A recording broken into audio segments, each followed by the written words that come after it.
Vamos continuar então nossas aulas sobre análise sintática, tá?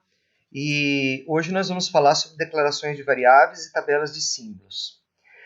O objetivo, a partir de agora, é a gente criar na nossa linguagem um programa que seja minimamente útil, né?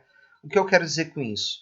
Um programa que eu, por exemplo, consigo declarar uma variável do tipo inteiro ou uma variável inteira, tá?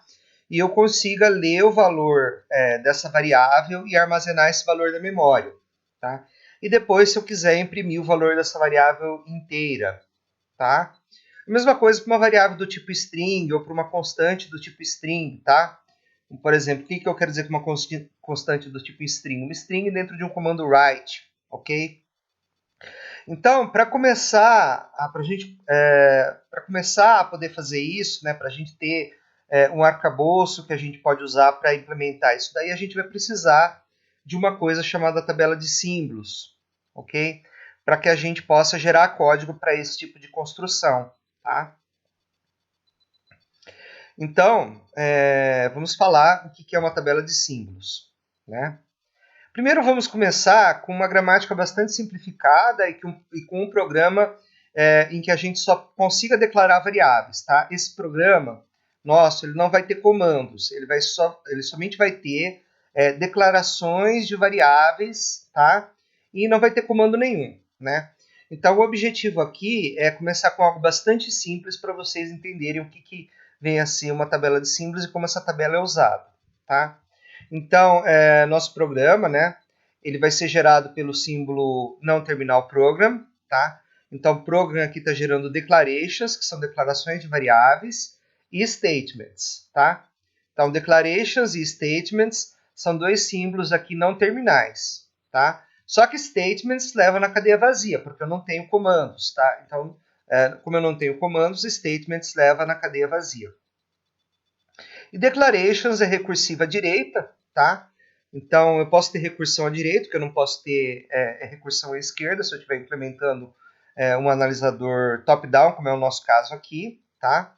Então, declarations devem declaration, ou declarations, ou cadeia vazia, né?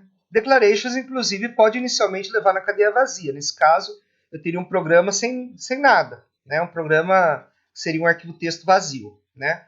Mas eu posso ter uma declaração, e as declarações são todas declarações de inteiro, tá? Eu não tenho outra possibilidade de declaração, eu só declaro números inteiros aqui, tá? Identificadores do tipo inteiro, tá? Variáveis do tipo inteiro, né? O identificador aqui, no caso, é o nome de uma variável do tipo inteiro.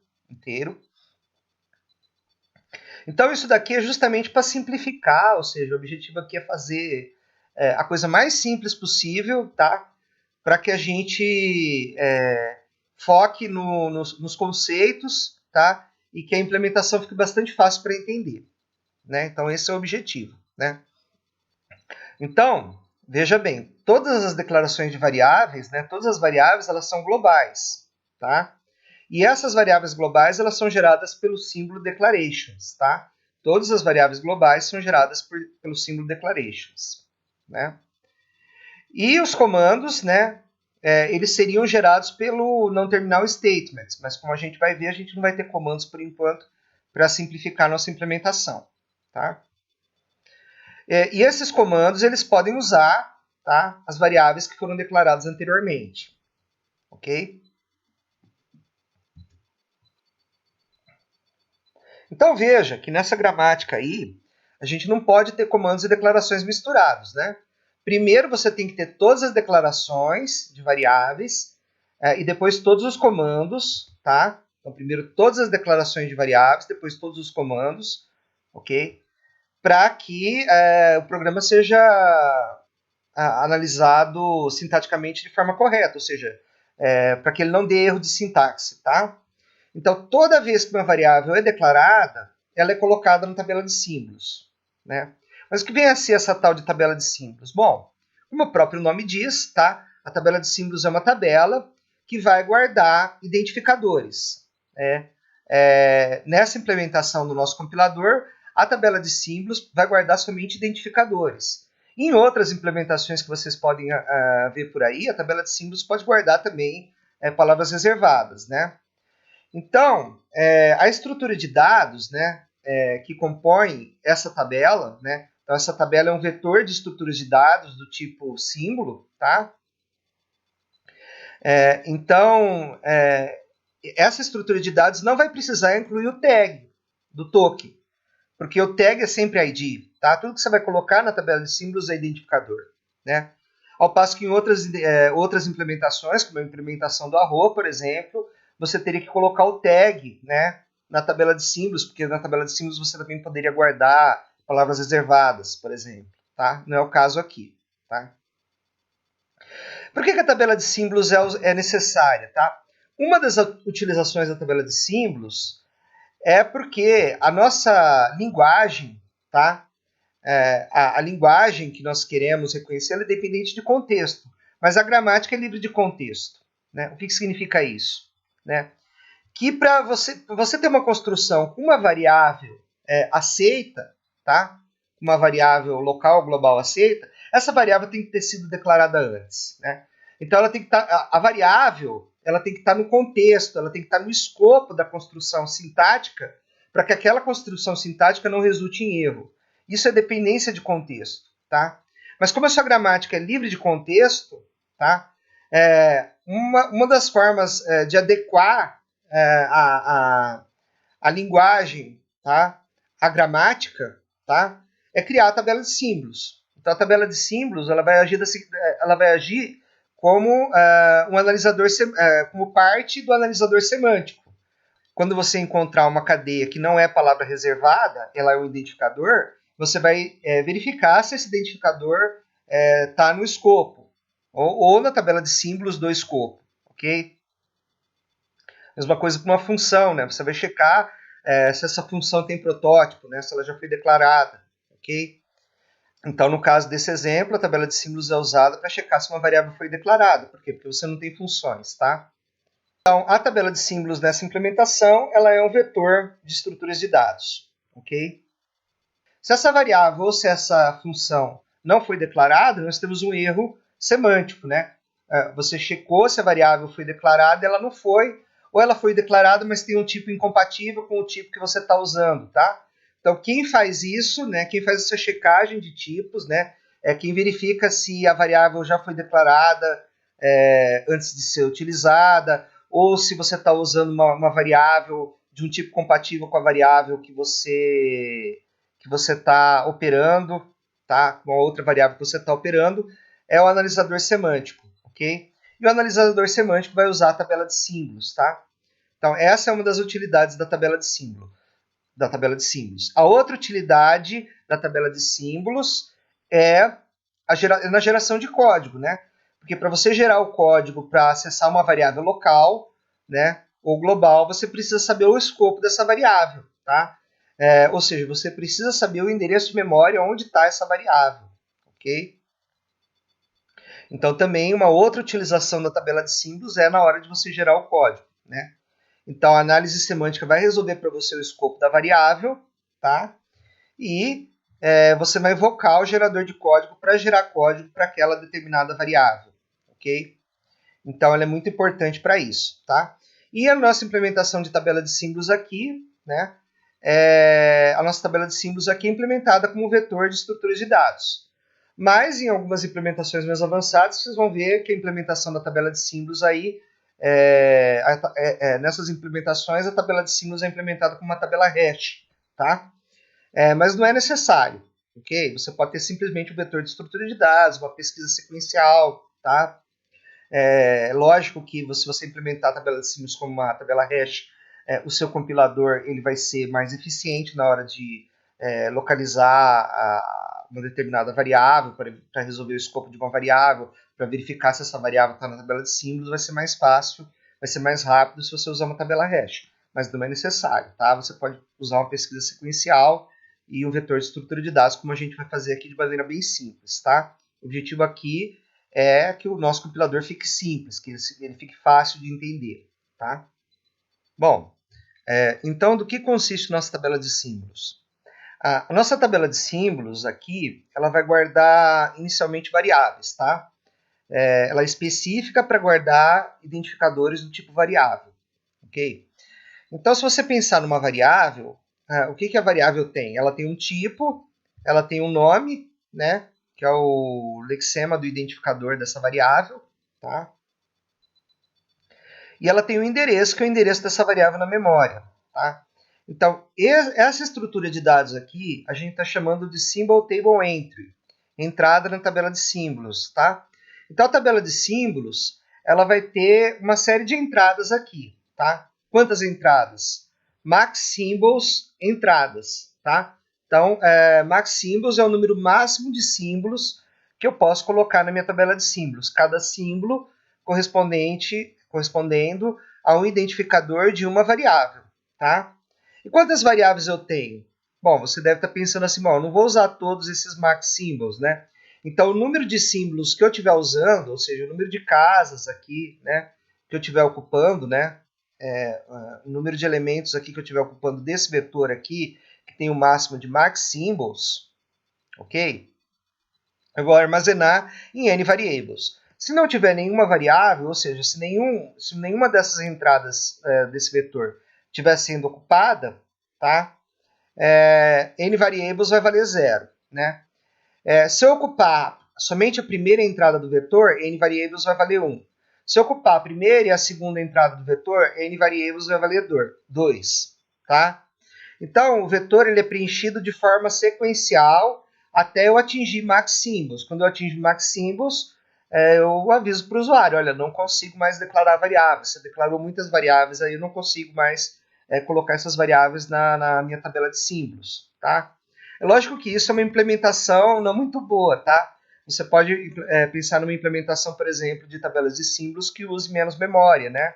Ou seja, que aloque memória dinamicamente para as entradas aqui, ok? E aí você não precisaria guardar o número de variáveis, né? Você poderia pesquisar a lista encadeada até você achar null.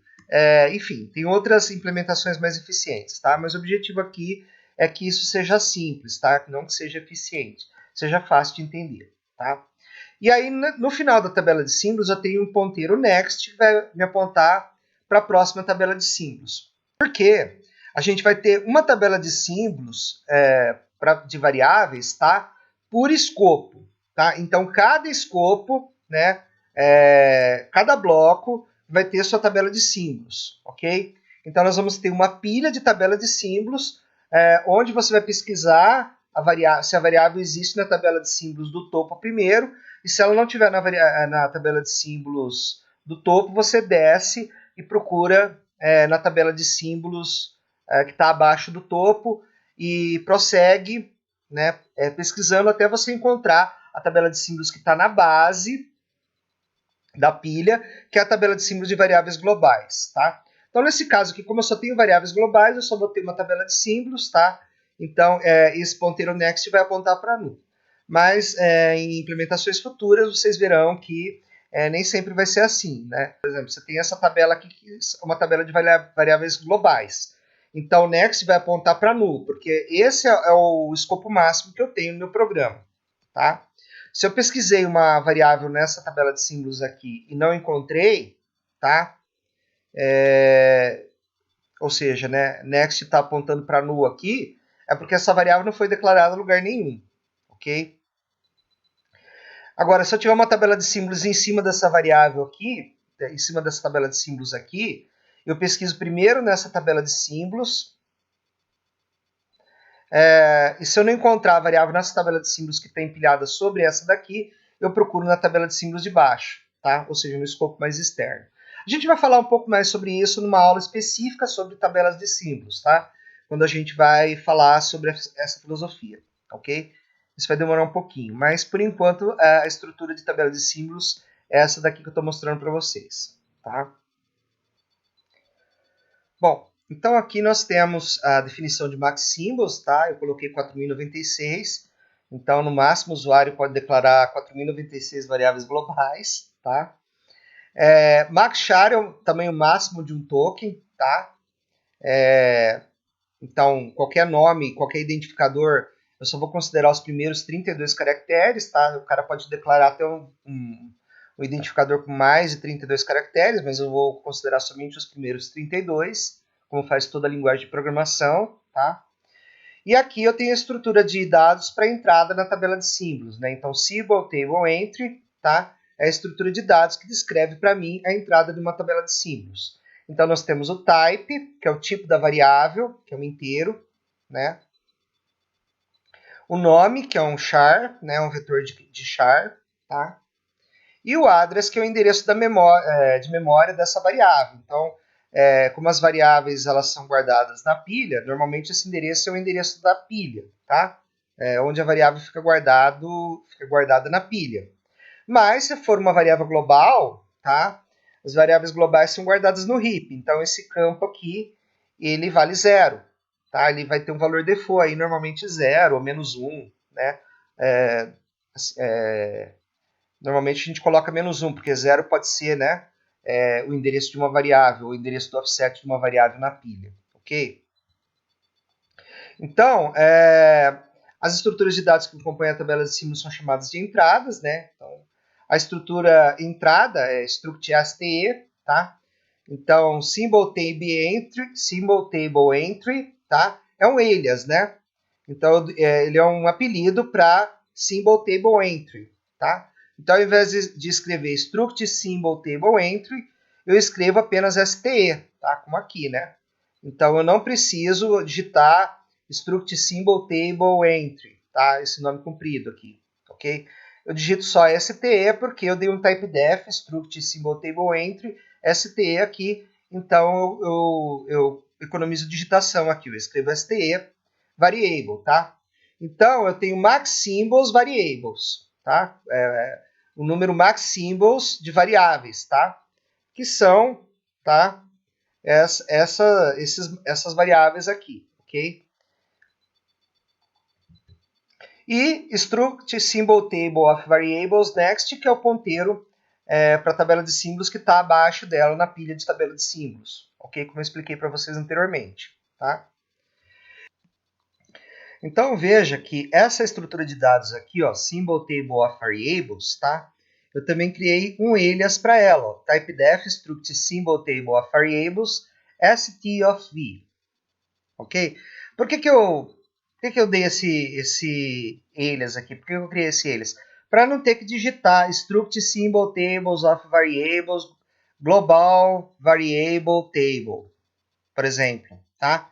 Então, quando eu quiser criar a tabela de símbolos para variáveis globais, eu simplesmente escrevo st of v global variable table, tá? Global variable symbol table, por exemplo, tá? Que é o nome da minha tabela de símbolos para variáveis globais, tá? Então, não preciso, quando eu quiser criar uma tabela de símbolos, tá? Ou quando eu quiser apontar, tipo, ter um ponteiro para uma tabela de símbolos, né? Se for, por exemplo, um ponteiro para tabelas de símbolos, eu coloco st of v asterisco e o nome do ponteiro, tá? Não tem que digitar tudo isso daqui, tá? Só um acrônimo, tá? Um acrônimo aqui para esse nome gigante aqui, ok? É a mesma coisa que eu fiz aqui em cima, tá? Então, no código que iremos analisar nesse capítulo, tá? Teremos duas tabelas de símbolos, uma para variáveis globais e uma para constantes string. A tabela para constantes string, tá? Vocês não vão ver nesse código agora, mas no próximo código que eu devo mostrar para vocês, nas próximas aulas aí, tá? A gente vai fazer essa manipulação de constantes strings, que eu vou explicar para vocês daqui a pouco o que é, tá? E o tipo, né, o tipo de entrada dessa tabela de símbolos para constantes string é diferente desse tipo de entrada aqui para a tabela de símbolos de variáveis, tá? Então, a tabela de símbolos para constantes strings contém entradas diferentes da tabela de símbolos para variáveis comuns, tá? Vocês vão ver isso mais para frente, tá certo? Vamos lá, então. O que eu quero dizer com constantes do tipo string, tá? Vamos supor que o nosso programa é esse programa aqui, tá? Então, eu declarei uma variável s do tipo string, tá? E ela é minha única variável do programa, tá? ela é a única variável do meu programa. E aí eu dei um comando aqui, ó, o write hello world, tá? A questão é o seguinte, o comando, tá? O comando o write, tá? Ele vai tomar como parâmetro uma variável, né? No caso, né? Aqui o que a gente quer dizer com isso daqui? A gente quer dizer que o write ele vai tomar como parâmetro um ponteiro do tipo string, tá? Pelo menos em C é assim, ok? Então, quando eu encontro esse tipo de construção aqui, quando o analisador sintático encontra esse tipo de construção, o que ele tem que fazer? Tá? Ele tem que pegar essa string aqui, hello world, colocar essa string numa tabela de símbolos e dar um nome para essa string. Tá? Para o comando write poder referenciar essa variável do tipo string depois. Certo? Então, no caso da string S, né, você declara aqui um S, define byte, um número de espaços vazios aqui, está tudo certo. Né? Mas no caso em que você tem uma string dentro de um comando, como é o caso aqui, o que você tem que fazer? Você tem que criar um rótulo, então um rótulo em assembly, lembrando, tá, é um endereço de memória. Então você tem que criar um rótulo, tá? Para uma determinada string, tá? Na memória do computador, tá? Então esse rótulo tem que ser criado automaticamente pelo compilador, né? E quando você for chamar o write, tá? Quando você for chamar a função, no caso aqui a gente vai usar a biblioteca do C, vai chamar printf, tá? E aqui esse código aqui é um código gerado para o Windows. O que você tem que fazer? Né? Você tem que passar esse endereço aqui em RCX, né? Que é o primeiro parâmetro, né? E chamar printf, né? O primeiro parâmetro no Windows, no caso do Windows, vai no RCX, né? No caso do Linux, ele vai no RDI, né? Mas isso a gente vai falar depois, tá? E aí você chama printf, ok? Aqui a gente tem o segundo comando, que é um comando de atribuição, né? Que é S recebe Ronaldo, né? A mesma coisa você vai ter que fazer para essa string Ronaldo aqui, tá? Ou seja, você vai ter que criar um label para essa string, né? Esse label vai ser o endereço de memória que vai apontar para o primeiro caractere da sua string, tá? Então, eu vou criar um label str1 aqui, define byte, tá? Ronaldo, né? 1310 13 é o carreagem return, 10 é line feed, né? E 0 porque toda string em C termina em 0. Né? E eu estou usando função do C aqui, estou usando printf, tá? Eu estou usando uma função da biblioteca do C, ok? Então, como é que isso daqui seria traduzido, né? Move para a minha variável S, str1, ou seja, eu movo esse endereço para a variável S, tá?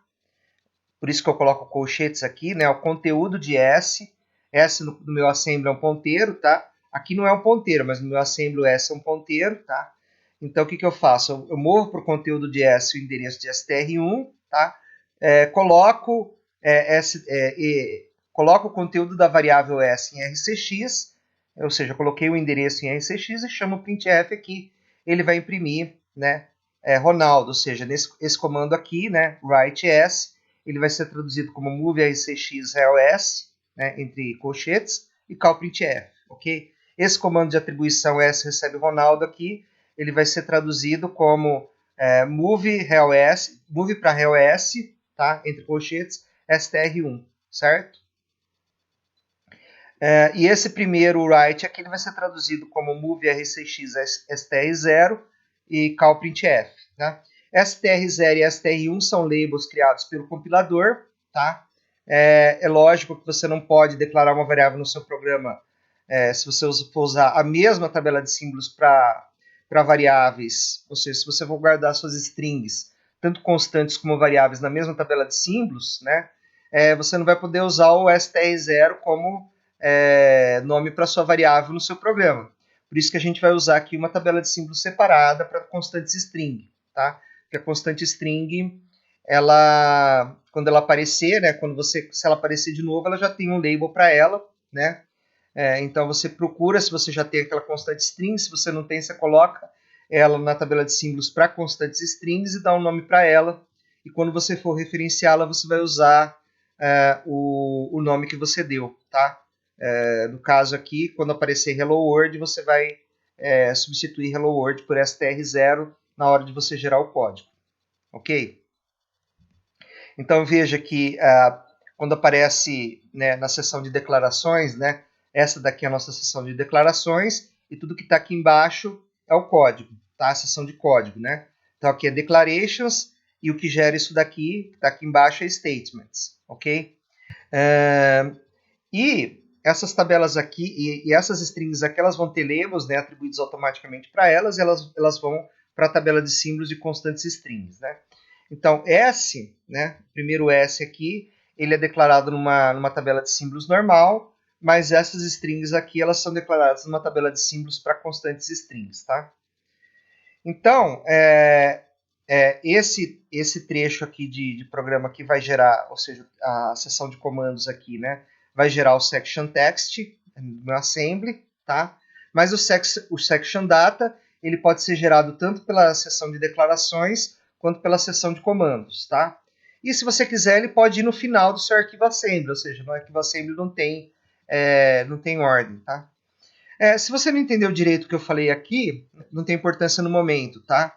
Porque nós vamos voltar a falar sobre isso no futuro, tá ok?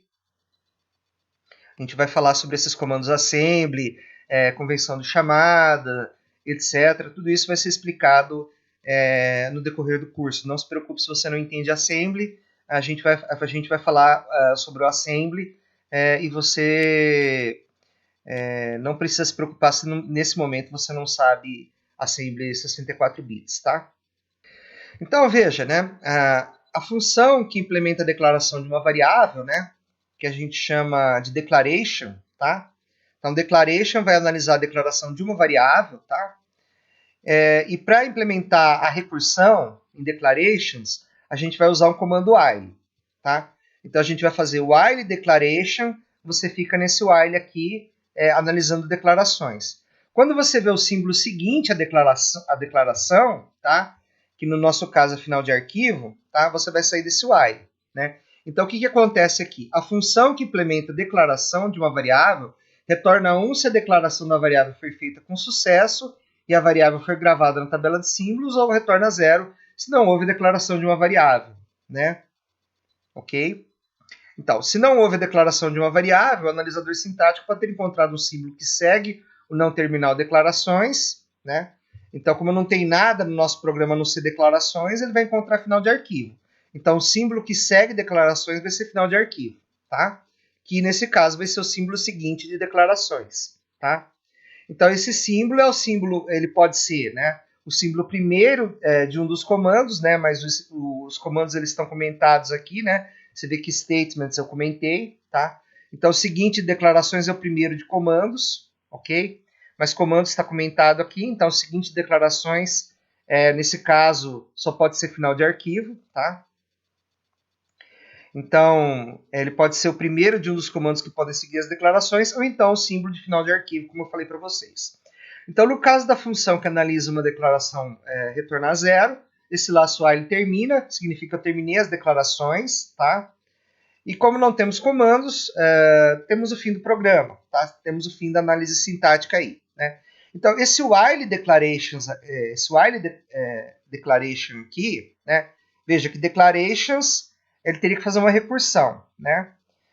Mas aqui a gente não fez como recursão, a gente fez como iteração. Na verdade, tudo que é feito com recursão em programação pode ser feito com iteração, tá? Então a gente decidiu aqui que a gente ia implementar essa recursão aqui, declarations, como iteração. Ou seja, essa recursão aqui, ó, essa recursão aqui de declarations, né? Declaration recebe declaration, declarations, tá? Ela foi transformada naquele while declaration lá que vocês viram, ok? Então, essa recursão aqui, ela foi transformada em iteração. Ou seja, você pode fazer dessa forma, tá ok? E a função MET? Bom, A função match ela continua da mesma forma, tá? Ela não sofre modificação. Ela funciona da mesma forma que os exemplos do capítulo anterior. Porém, agora os tokens, né, eles têm mais de um caractere, porque nós modificamos nosso analisador léxico, tá? Então a função, conforme a gente fez no teste da aula anterior, né, ela deve analisar o token espião. Ela vai usar o tag do token, tá? Ela vai usar o tag do token lookahead, tá? E verificar o campo tag desse token lookahead aí, tá? Para verificar se ele é o tag esperado, né? Então, se o tag do token espião for o tag esperado, que você passou como parâmetro, ela vai avançar para o próximo token, vai pegar o próximo token do arquivo, né? E vai retornar 1. Caso contrário, ela vai dar um erro, né? Ela vai acusar um erro sintático aqui, dizendo que ela esperava um determinado lexema, né? E esse lexema não apareceu, tá? E vai retornar 0, ok? Então, se o tag for o tag esperado, avançamos para o próximo token, invocando o analisador léxico para buscar o próximo token. Isso chama a função getToken, retorna verdadeiro. Caso contrário, você tem um erro sintático e retorna falso, tá? Então, note que o analisador sintático não compara os lexemas dos tokens, e sim os tags, tá? Isso é muito importante, tá? Por que ele compara os tags e não os lexemas? Porque é mais rápido. Você comparar dois inteiros é muito mais rápido do que você comparar duas strings, tá? Ok? Muito bem, né? Então, agora nós vamos analisar a função que faz a declaração de uma variável, tá? Como que funciona essa função? Nós vamos criar aqui uma variável auxiliar, que é o search symbol, tá? E uma outra variável também auxiliar aqui chamada varName, ok? Então, se o tag do lookahead é int, né? Ótimo, né? Nós temos uma declaração de inteiro, tá? Porque no nosso caso só pode haver declarações do tipo de inteiros, tá? Você não pode ter declarações de outro tipo de dados, tá? Porque a gramática proíbe você, tá? Ela só aceita declarações de números inteiros. Então o que você vai fazer? Você vai consumir o tag, o token int, né? Então vai avançar para o lookahead, agora ele vai apontar para o ID, ele vai apontar para um nome de variável. O seu lookahead ele vai apontar para um ID, tá? O que eu vou fazer? Eu vou pegar o lexema desse ID e copiar para varName, tá? Ou seja, vou copiar o lexema do meu ID para varName, porque eu vou usar isso depois, tá? E aí eu vou verificar se esse nome de variável já existe, ou seja, se essa variável já foi declarada, tá? E vou pesquisar essa variável na tabela de símbolos de variável global. Então, vou passar aqui para a função find em stvar o nome da variável e o endereço da tabela de símbolos aqui. Tá? Se não existe, tá? Se eu retornar alguma coisa diferente de null, significa que a variável existe. Aquele nome existe na tabela de símbolos, tá? Então, eu acuso um erro semântico aqui, tá? Esse erro aqui é semântico, dizendo que a variável já foi declarada, tá? E retorno 0. O analisador sintático retorna 0. Se não, eu faço o quê? Eu coloco essa variável na tabela de símbolos, então put em stvar, né? varName, o nome da variável, né? Int, aqui eu coloco 0, né? 0 é o quê? O endereço, né? Então, meu endereço está com 0 aqui. No futuro, depois, talvez eu mude isso para -1, né? Eu não lembro agora que eu codifiquei aí. Mas provavelmente isso aqui deve mudar, né? Porque 0 pode ser um endereço da pilha, um endereço de offset na pilha, tá? E eu passo a tabela de símbolos em que eu quero colocar a minha variável, tá? Então eu chamo a função put em stvar, passando esses parâmetros para ela, né? Ah, mas se eu tenho uma tabela de símbolos só, eu preciso passar isso como parâmetro? Não precisaria, porque você pode dizer que a sua tabela de símbolos é uma tabela de variáveis globais, tá? Mas é bom você programar de forma estruturada para você poder reutilizar esse código depois, tá? Você tem que pensar, quando você escreve um código, na expansão que você vai fazer com ele depois, então você tem que fazer a coisa mais genérica possível para que você possa reutilizar, tá? Aí sim, depois que eu coloquei a variável na tabela de símbolos, eu consumo ID, então eu dou match ID, eu consumo token ID, dou match ponto e vírgula, consumo token ponto e vírgula e retorno 1, tá? Porque OK1 e OK2, eles ambos vão valer 1, então eu vou retornar 1, né? Porque esse match vai funcionar, porque eu já sei que eu tenho um identificador. Esse match vai funcionar, porque eu sei que eu tenho um ponto e vírgula depois. Se eu não tiver um ponto e vírgula, eu tenho um erro sintático, então eu retorno 0 e paro minha análise sintática. Mas se tudo estiver ok com a minha declaração de variáveis, eu retorno OK1 e OK2. Tá? Então, aqui temos um resumo do que eu falei. Ao entrar em declarações, devemos checar de que tipo é a declaração. Né? Então, você só aceita nessa gramática declarações do tipo inteiro. Né?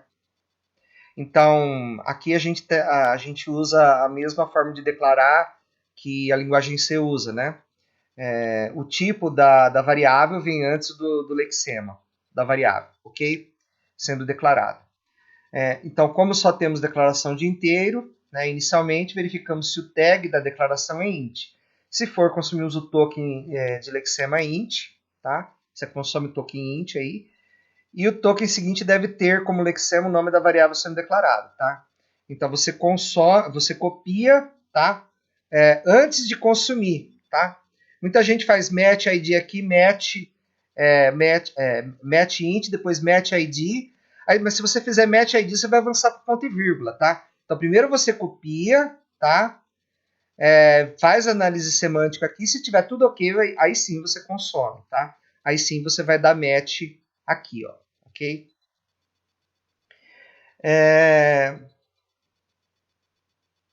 O tag para variável, nesse caso é ID. Copiamos a seleção para varname. Tá, a gente já fez isso, ok? Então, em seguida, varremos a tabela de símbolos de variáveis globais, né? Global stvar, para verificarmos se a variável com a lexema varname está na tabela de símbolos.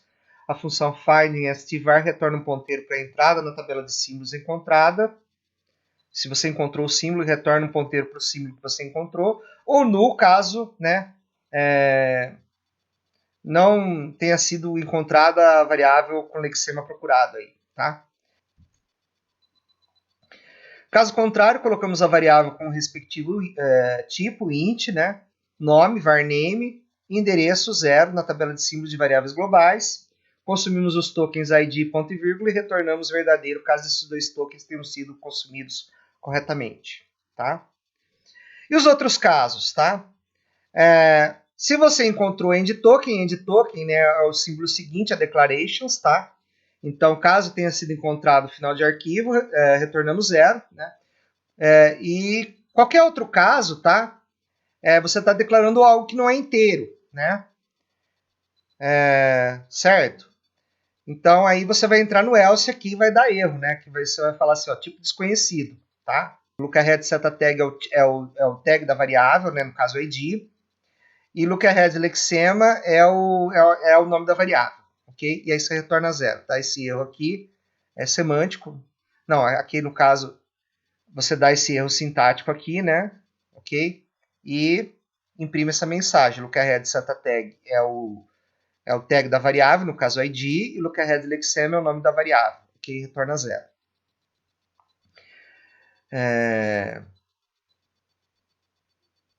Então, ou seja, né, se você não tem o final de arquivo, né, você tem um tipo de desconhecido, né? Ok? Porque você não tem comando, tá? Então, para fazer com que a declaração faça análise de outros tipos de dados, basta modificar a linha if lookahead setatag igual int para incluir outros tipos. Por exemplo, aceitar declarações de inteiros e números em ponto flutuante, você troca a linha if por lookahead setatag igual int ou lookahead setatag igual a float, tá? Aí você vai aceitar os tipos int e float. Ou os outros tipos que você tiver. Tá? As tabelas de símbolo para variáveis globais e para strings globais são variáveis globais estáticas, tá? E possuem um número ilimitado de elementos. Tá? Uma alternativa para essa abordagem seria criar essas tabelas dinamicamente caso fossem necessárias. Tá? Mas a tabela de símbolos para variáveis globais, ela sempre vai ser necessária. Então, você sempre vai ter que ter. Então, já cria logo. Tá? desde no início do programa você já cria essa tabela de símbolos para variáveis globais, ok? Bom, e como é que funciona aqui a nossa função main, tá? Nesse caso aqui, tá? Eu vou inicializar a minha tabela de símbolos para variáveis globais. Isso daqui eu faço por questões de debug, tá? Inicializar minha tabela de símbolos para constantes strings, tá?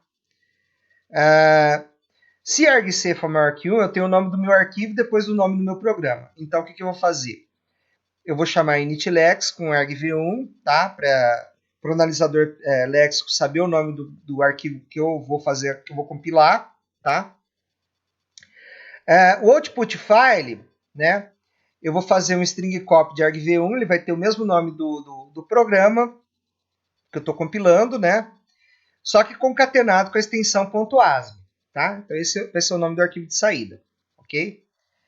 Aí eu vou chamar o fopen, passando o output file name, com esse parâmetro aqui w+. Significa o seguinte, se ele não existir, tá? Ele vai ser criado, tá? Então eu vou abrir esse arquivo para escrita e se ele não existir, ele vai ser criado, tá? Aponto o token espião para o primeiro token do arquivo do arquivo de entrada, tá? E chamo o símbolo inicial da gramática que vai fazer toda a análise sintática. Depois que eu terminar a minha análise sintática, eu chamo GenDataSection, tá? Que vai gerar a seção de dados do meu arquivo assembly, tá? Quem que é a seção de dados do meu arquivo assembly? É essa section data aqui, certo? Então isso aqui eu vou gerar depois que eu fiz toda a minha análise sintática, tá? Então eu vou guardando, eu vou gerando código, guardando numa string, tá? E quando terminar a análise sintática, eu dou um fprintf dessa string aqui para o arquivo de saída, tá? A mesma coisa eu posso fazer aqui com a minha seção de código, tá? Eu crio uma string de código, vou fazendo fprintf nessa string de código, enquanto eu estou fazendo análise sintática dos meus statements, dos meus comandos, tá? E no final da minha análise sintática, eu imprimo do fprintf dessa seção de código no meu arquivo de saída, tá?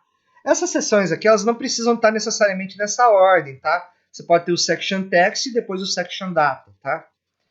Então, você pode deixar o section data por último aqui, tá? Não precisa fazer... Você pode imprimir direto do arquivo. Não precisa imprimir para uma string para depois imprimir para o arquivo, tá ok? Você pode imprimir direto para o arquivo se você quiser. Então, veja aqui, as tabelas de símbolos para variáveis globais e para strings globais são inicializadas, né? Inicializadas aqui no começo do código. Então, como não temos comandos nessa primeira versão, a tabela de símbolos para strings globais não irá conter nenhuma string durante a execução, tá? Porque nessa versão aqui eu não fiz o tratamento da questão das constantes strings, tá? Das constantes do tipo string, tá? Não fiz o tratamento nessa versão. Mas na próxima versão nós teremos esse tratamento, né? O arquivo de saída, cujo nome é output file name, é uma variável global, tá? É uma variável usada por todo o compilador, tá? Esse arquivo será usado pelo gerador de código, tá? Para guardar o código NASM gerado. Então a gente está gerando o código para o montador NASM aqui, ok? A função GenDataSection gera a seção .data do arquivo NASM, tá? Aquela seção que eu mostrei para vocês.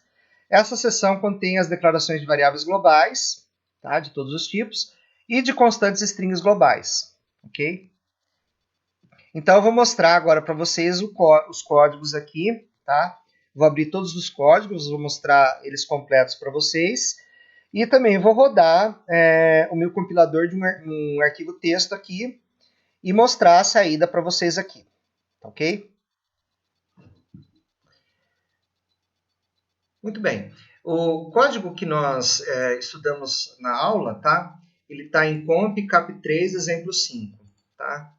Então, eu vou dar um ls aqui, tá? -la aqui, para mostrar os arquivos que eu tenho nesse diretório. Então, eu tenho lá o comp.h, gen.c, gen.h, global.h, Eu acho que esse global.h aqui eu não estou usando, realmente ele tem 0 bytes, né? Ele está aqui só de enfeite, né? Não tem nada dentro dele, né? Eu tenho o teste 1.cc, que eu vou usar para gerar o meu ASME, tá? E eu tenho um objeto aqui que eu gerei com o NASM aqui, mas esse objeto aqui não executa nada, tá? Eu não tenho um código executável ainda. Então, eu vou abrir aqui os meus códigos com o Notepad++. Então, né, eu vim aqui, arquivo, abrir, né, C2 pontos, Sagwin64, home, Ronaldo, comp, cap3, exemplo 5, tá? E aí eu vou segurar aqui com o Ctrl, né, e clicar com o botão esquerdo do mouse, tá? Botão esquerdo do mouse, e selecionar aqui os arquivos que eu quero abrir, tá? Makefile também eu quero abrir, symbols.c, symbols.h, teste1.cc. Ok, eu quero abrir todos esses... finalmente, teste1.as. Bom, esse aqui eu vou gerar, né? Então, eu vou abrir esses aqui para a gente dar uma olhadinha, tá? Então, teste1.cc, eu tenho a declaração de 3 variáveis inteiras, né? Certo? Então, meu analisador léxico ele vai começar na main, então a main aqui está dentro de cint.c, né? Como vocês podem ver aqui, tá? Minha main está dentro de cint.c, tá?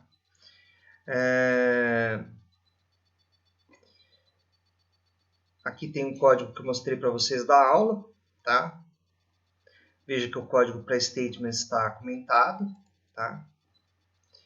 Bom, aí eu tenho symbols.cint.h, que tem os protótipos aqui das funções, todas elas com void, tá? Porque eu não vou passar parâmetro nenhum, tá? No symbols.h eu vou incluir o comp.h e aqui tem aquele lance da compilação condicional que eu falei para vocês, né? Então você tem se não tiver definido o symbols h, você define o symbols h e vai compilar tudo que tiver daqui até o final do código, ok?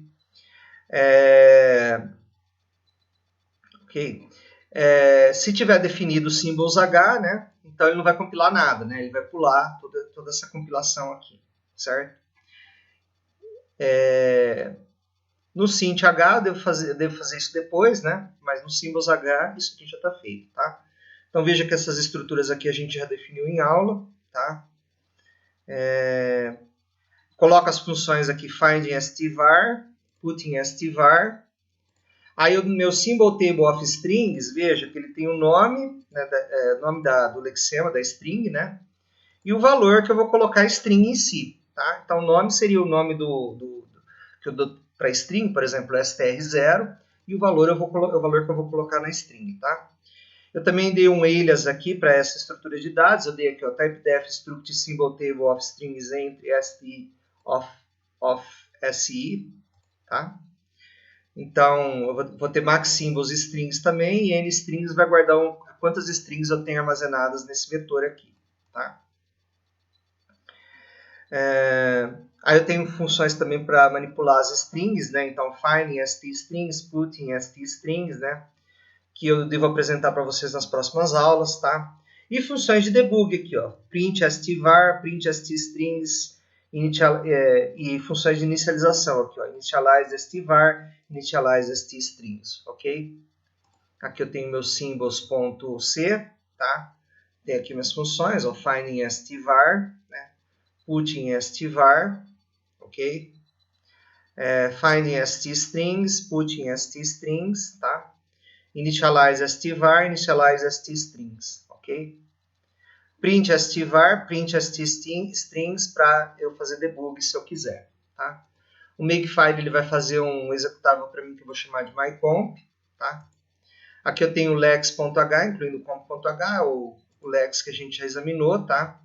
Esse lex aqui é um lex que a gente já examinou na aula sobre analisador léxico, né? Antes dessa aula para analisador sintático. Ok. Deixa eu ver se tem alguma novidade aqui. Basicamente é aquele léxico que eu mostrei para vocês, tá? Global.h não tem nada, como eu disse para vocês no começo ali. E no gen.h eu tenho o gen.dataSection, né? No gen.c eu incluo o gen.h e symbols.h. Por quê? Porque o gerador de código, como eu disse para vocês, ele usa a tabela de símbolos, tá? Então eu tenho uma tabela de símbolos global, que eu chamo de global stvar, que está declarado lá no sintático, tá? Ou no symbols.c, não me lembro agora, tá? Global stvar está declarado em symbols.c, e strings também é uma tabela de strings globais, está declarado no symbols.c, tá? É bom você declarar essas variáveis, né? Para ficar fácil você achar depois, tá? No subsistema que ela faz parte, tá? Então, se ela faz parte da tabela de símbolos, declara a variável na tabela de símbolos. Se ela faz parte do analisador sintático, né? Como é o arquivo... por exemplo, se ela faz parte do analisador léxico, como é o caso do arquivo de entrada, você declara lá no lex.c, ok? Então, sempre declara uma variável no subsistema do qual essa variável faz parte, tá? Então, o gen.c, tá? Eu estou usando a tabela de símbolos globais e a tabela de símbolos para string, tá? Eu tenho o output file declarado aqui, porque quem escreve o arquivo de saída é o gerador de código, tá? Então, é interessante você declarar, como eu disse para vocês, o arquivo de saída no gerador de código, tá? E o output file name também é uma variável do gerador de código, tá? Nosso gerador de código, por enquanto, só tem uma função, que é o gen.dataSection, tá? Que vai dar um fprintf aqui do arquivo de saída, né? No output file do section data, tá? E tem duas coisas que eu sempre vou colocar aqui, que são as strings de formato, tá? Porque eu vou usar o printf aí para fazer depois, né? Eu vou usar o printf para fazer read e write, o printf e o scanf, né? Para fazer read e write, tá? Então eu vou colocar essas strings de formato aqui para eu fazer a geração de código depois. Já estou preparando para a geração de código que eu vou fazer depois, tá certo? Então, vou pegar o número de variáveis aqui, tá? Que é o global stvar.nVariables, tá? Vou fazer um for e vou imprimir aqui o nome da variável, tá? Imprimir o nome da variável aqui e, de acordo com o tipo dela, eu imprimo dd, db, dq, ok? Se for um tipo desconhecido, tá? E para as strings, eu vou fazer a mesma coisa, tá? O nome da string, tá? Ele é um nome que o compilador vai gerar automaticamente. Então, essa parte eu não estou tratando ainda, tá? Mas ela está pronta para quando eu for tratar ela futuramente, tá certo? Bom, então esse é o código completo, tá? Do meu exemplo 5, tá? Vou estar disponibilizando para vocês aí o código, né? No link aí do vídeo, tá? Aliás, no link de todos os vídeos aí vai ter na descrição de todos os vídeos aí vai ter um link para o código, né? Para os códigos aí, vou estar disponibilizando, tá ok? Então, nós vamos aqui rodar, tá? O makefile aqui, tá? Então, eu estou aqui no cap3 exemplo 5, tá? Vou rodar o makefile aqui, né? Só digitar make aqui.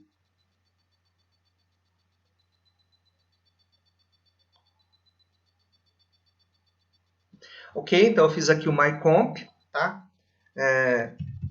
Você pode observar aqui que ele gerou um mycomp.ez, tá? E aí eu vou executar esse mycomp.ez, tá? Vou dar um rm test1.cc.asm, ponto asterisco, né? Então eu tenho só o test1.cc, né?